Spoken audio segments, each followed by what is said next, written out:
Caribe somos, porque el Caribe nos une.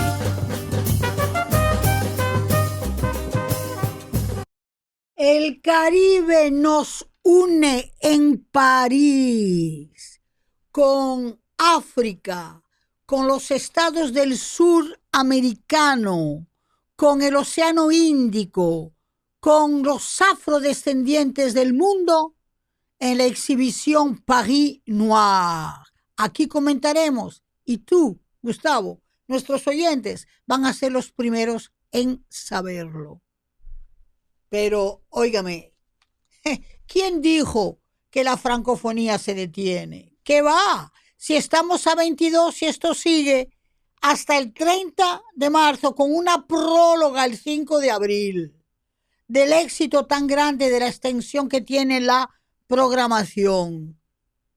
Y el Pico Duarte lo vas a saborear con el orgullo de mi tierra, que presenta la cima más alta de esta mitad de isla bajo la pluma del poeta y amigo Frank Baez.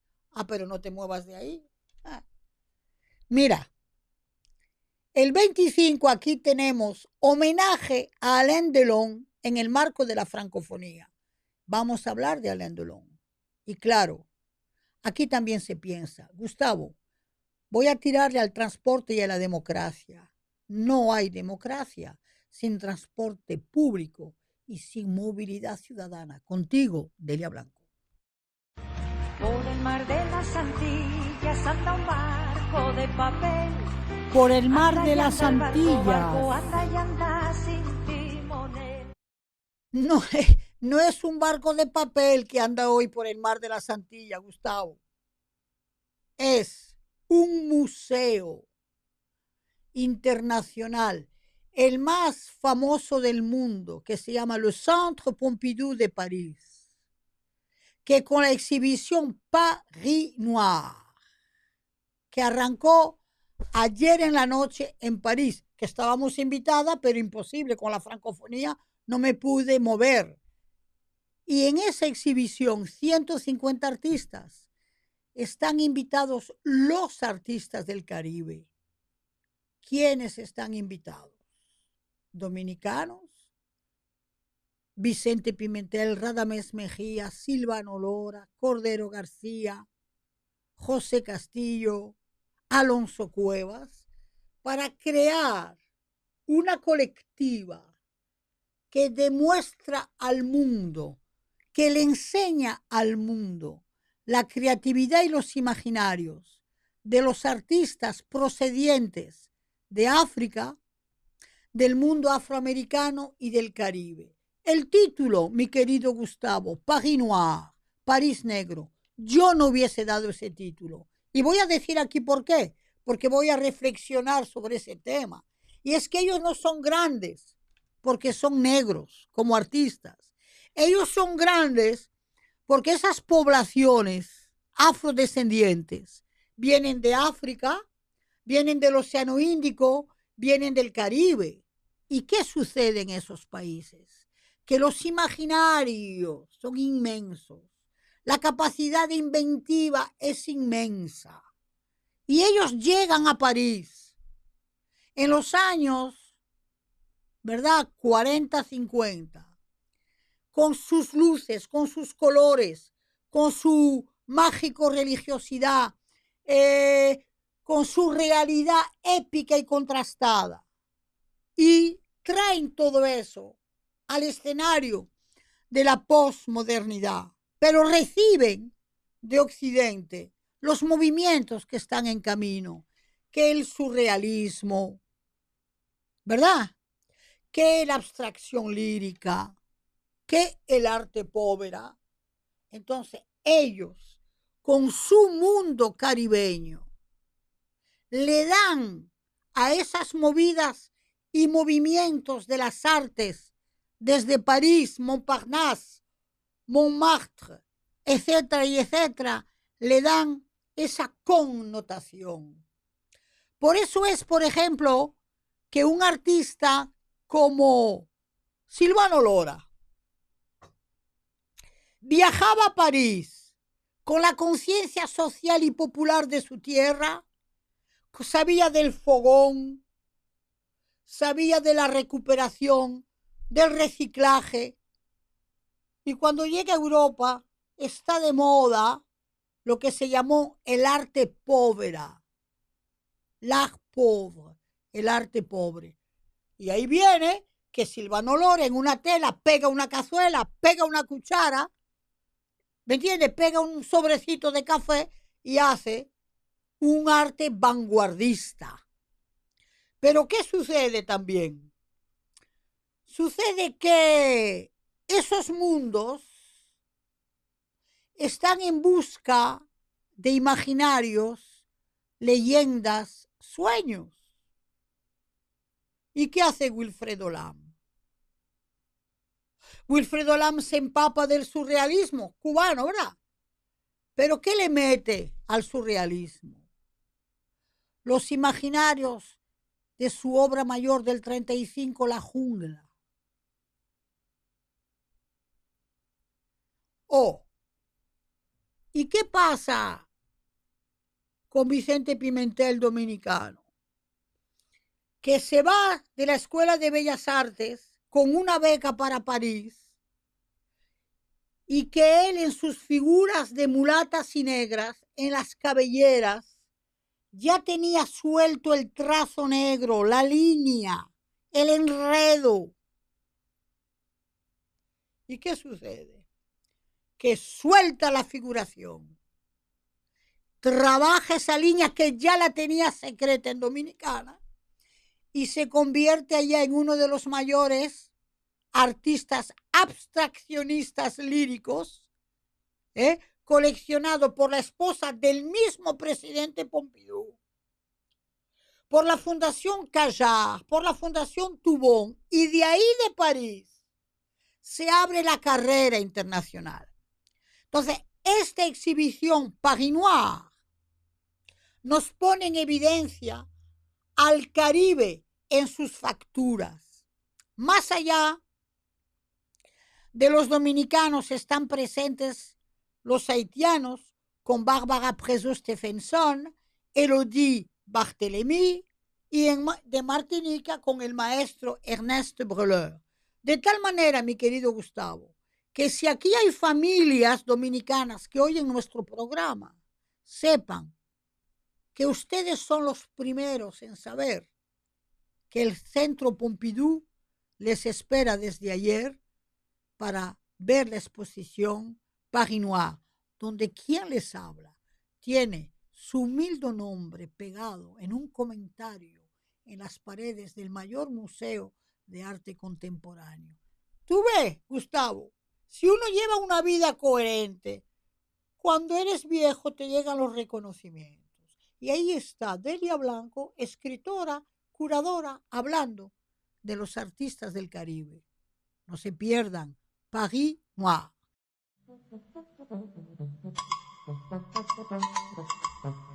De Quisqueya al mundo. Mira, Gustavo, a mí no me están pagando ni a ti tampoco por esto. ¿Ok? Ni tenemos publicidad. Pero hay que volver a Zoe Saldaña. Pasan los días, el miércoles ya tenemos, ¿verdad? Los soberanos. Están los rumores de que la soberana, ojalá la hagan la gran soberana. Ahora te voy a decir algo. El cine y las figuras de actrices tienen magia. Son los embajadores reales de la gente.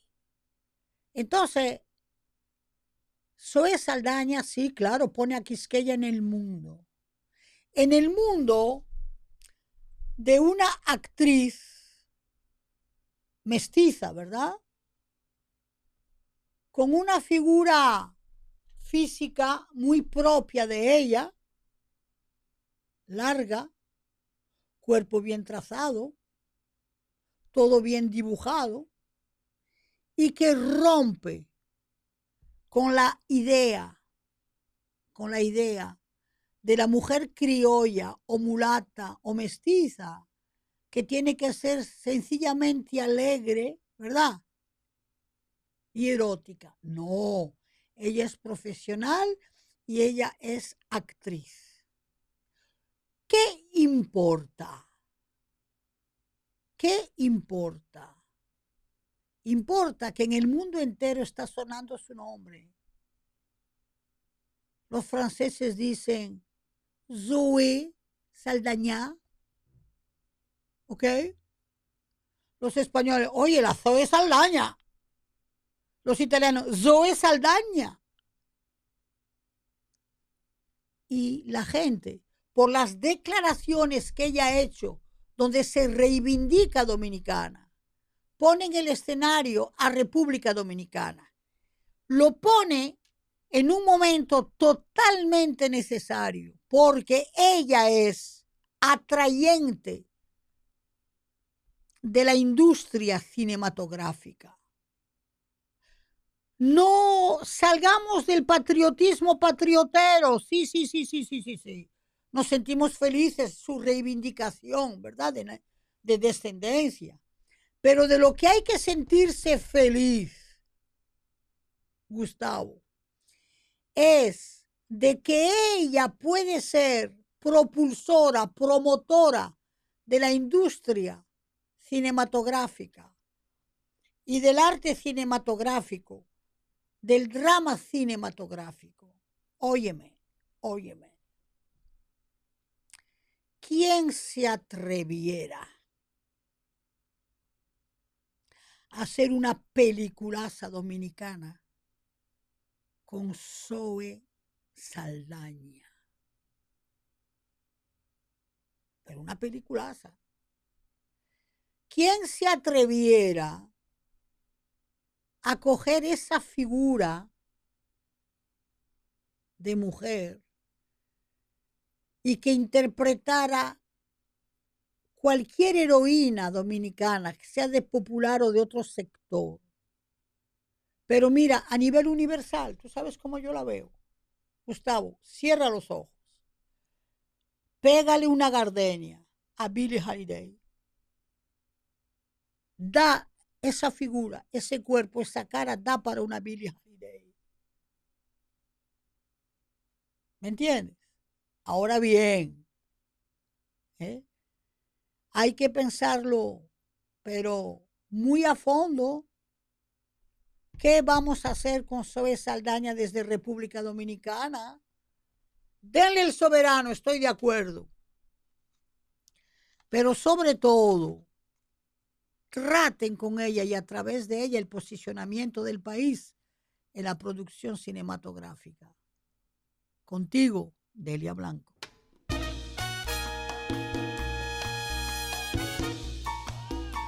De par en par.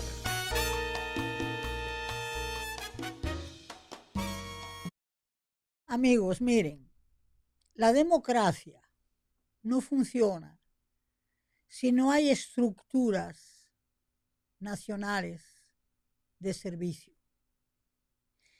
Y una de las estructuras mayores de servicio poblacional a la democracia es el transporte. Lo que voy a decir, Gustavo, es muy serio.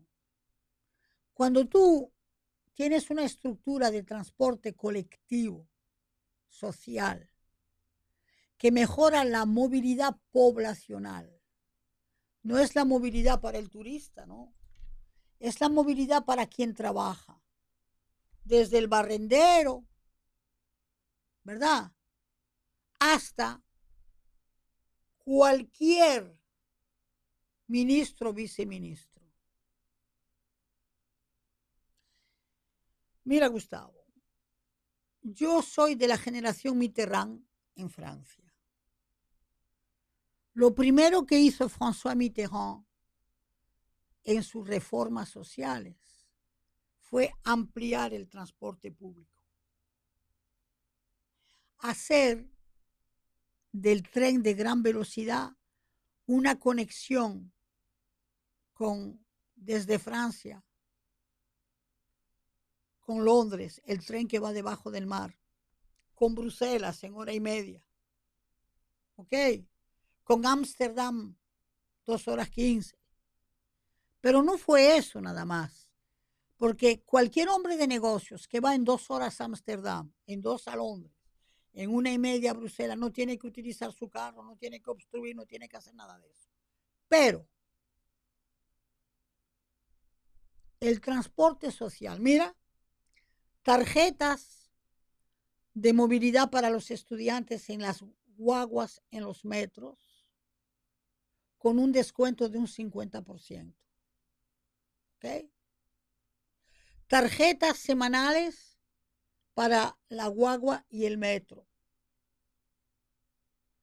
Ampliación de los transportes hacia los lugares públicos, las bibliotecas nacionales, los museos, las empresas, los centros económicos.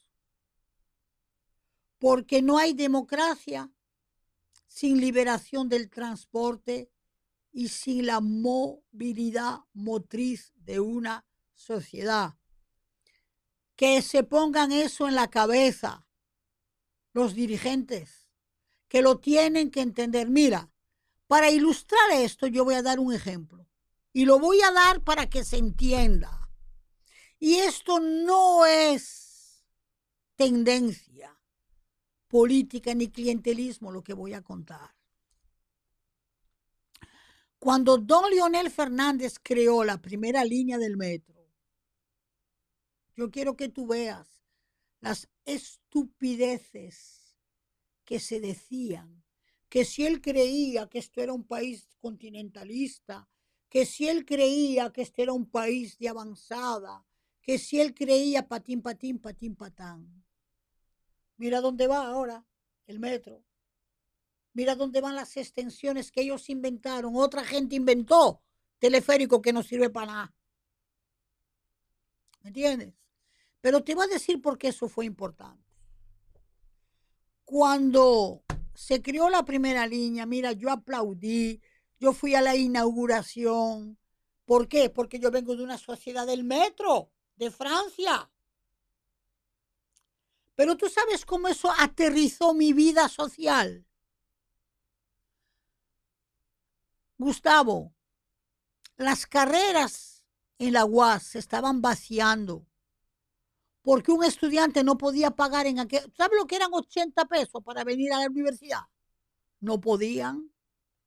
Yo recuerdo 2 trimestres después de que arrancara el metro, los estudiantes con 20 pesitos, 25 llegaban a las aulas. Entonces dime tú si eso no es democracia. Dime tú si aquella trabajadora que vive en Punta de Villamella, que perdía 2 horas para llegar a mi casa y 2 horas para irse, 4 de su vida terrenal, ahora está en su casa en 40 minutos, en 80, ida y vuelta. Entonces sí, señores, el transporte es democracia ahora. Aquí hay que regularizar el transporte. Aquí hay que determinar qué le ofrecemos al consumo individual de carros. El día que aquí haya un transporte colectivo decente, no es verdad que tú tengas que tomar tu carro para ir a trabajar. Gustavo, aquí del más pobre a la clase media, aquí se gasta entre 3,000 el más pobre, hasta 5 y 6 mil pesos de gasolina, la clase media, para ir a un trabajo donde tú percibes un salario entre 9,000 pesos o 10, hasta un máximo de 20. Pero sácale a eso 3,000, 5, 7 u 8. Por transporte nada más, ¿eh? Democracia son servicios públicos. Y claro, cuando tú le sacas del transporte, tírate después a la energía. ¿Tú me entiendes lo que te quiero decir? Porque energía es energía. Entonces, mientras aquí no se entienda que la democracia, más allá de la ideología, es servicio público para mayorías, y que en el servicio público para mayorías está el transporte colectivo, que nadie sueñe con democracia, Gustavo. Que nadie sueñe con democracia. Porque cuando tú vives en Gascue, Gustavo, y para llegar aquí, tú te pasas hora y media. Entonces, ¿piensa en el que viene de punta o el que viene del otro lado? Gustavo, después de las 3 de la tarde, los taxis no quieren ir a Arroyo Hondo. Los taxis no quieren ir a la autopista Duarte si tienes que ir a hacer algún... ¿Me entiendes? Yo hay actividades en la UNFU, que yo vivo en Gascue, que me importan y yo no voy. Entonces, vuelvo y repito, imposible pensar una sociedad democrática y una sociedad que proteja la delincuencia sin que haya un transporte social regulado. Ventana abierta. Ventana abierta a la capacidad inventiva, creativa, visual de los afrodescendientes que, con conciencia y resistencia, llevaron el clamor de su identidad en las artes. Honor a todos esos artistas que en la migración llegaron a París en los años 50, 40 y que en plena revolución de las artes, tanto en el campo realista como en el campo impresionista y abstraccionista, hicieron que sus obras evolucionaran, pero también hicieron posible que ellos, artistas de África, del Caribe, de Estados Unidos, afrodescendientes, aportaran sus luces, aportaran sus matices, sus transparencias y sus signografías reivindicativas del derecho a los imaginarios propios. Contigo, Delia Blanco. A rienda suelta. En el marco de las figuras internacionales del cine,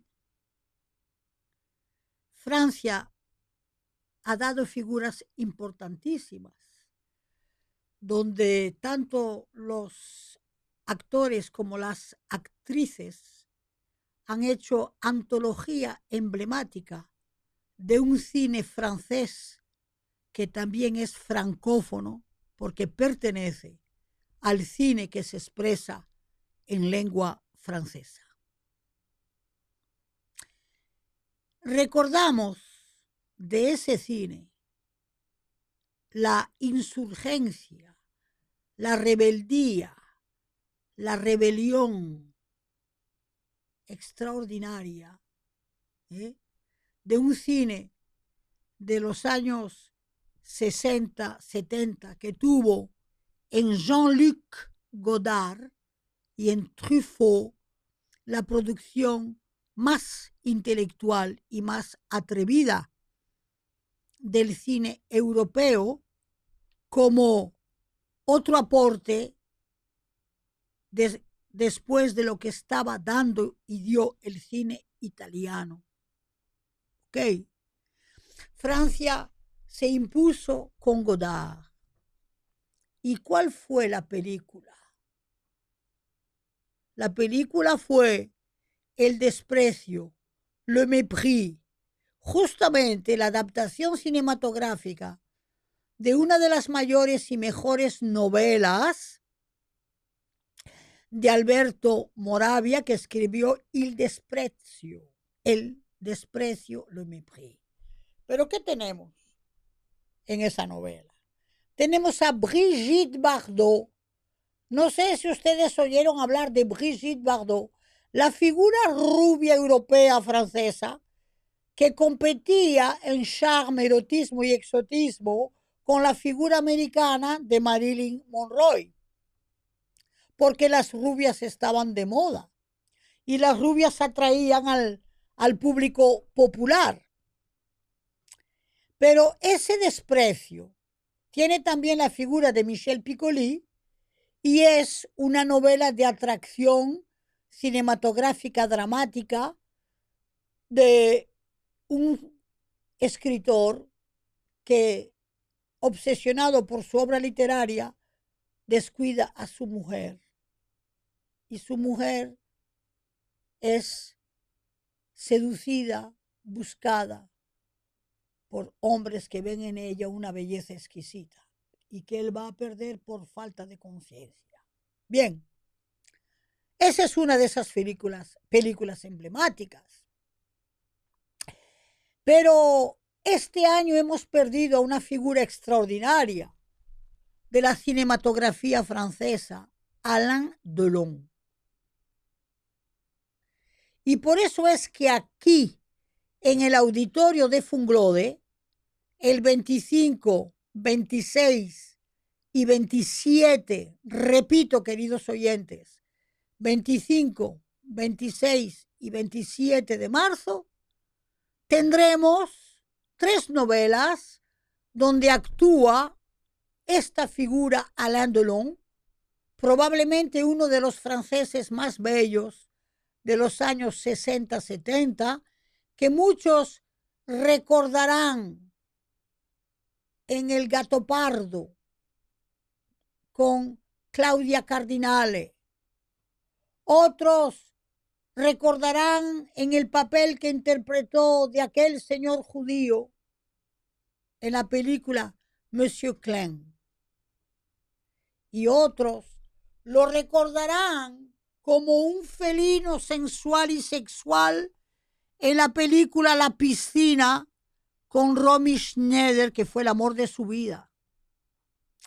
Y nosotros aquí, el día 25, lo vamos a celebrar con el director del Festival de Cine Global, Omar Cruz. ¿Ok?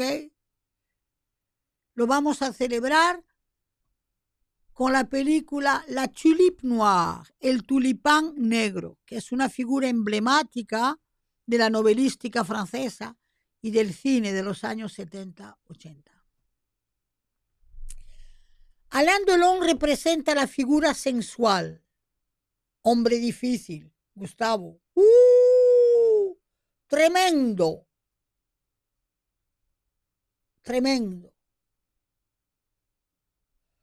Un hombre de posturas políticas excesas. Él llegó hasta flirtear con la extrema derecha. Hay que decir las cosas como son. Se fue suavizando con los años. Él llegó hasta tener relaciones con el medio, le milieu. El medio es, ya tú sabes, medio de delincuencia, de eso y de lo otro, pero volvió a su sitio. Y lo que nos queda de él es la figura de un hombre indiscutiblemente bellísimo, nadie se lo puede quitar, con una gracia, con un temperamento, con una manera de hablar, de pronunciar, de actuar, porque él fue un actor totalmente autodidacta, llegó a los estudios por su belleza, por su cuerpo, por su figura, y yo diría que por su mal genio, como dicen los españoles, su mala leche. Entonces, el cine de excepción es el cine que se hace con figuras de excepción. Un Gérard Depardieu, un Alain Delon, un Marcello Mastroianni. Son figuras de excepción que hacen un cine de excepción en sus interpretaciones. Como lo pueden hacer mujeres de excepción como Brigitte Bardot. Como lo hizo Marilyn Monroe.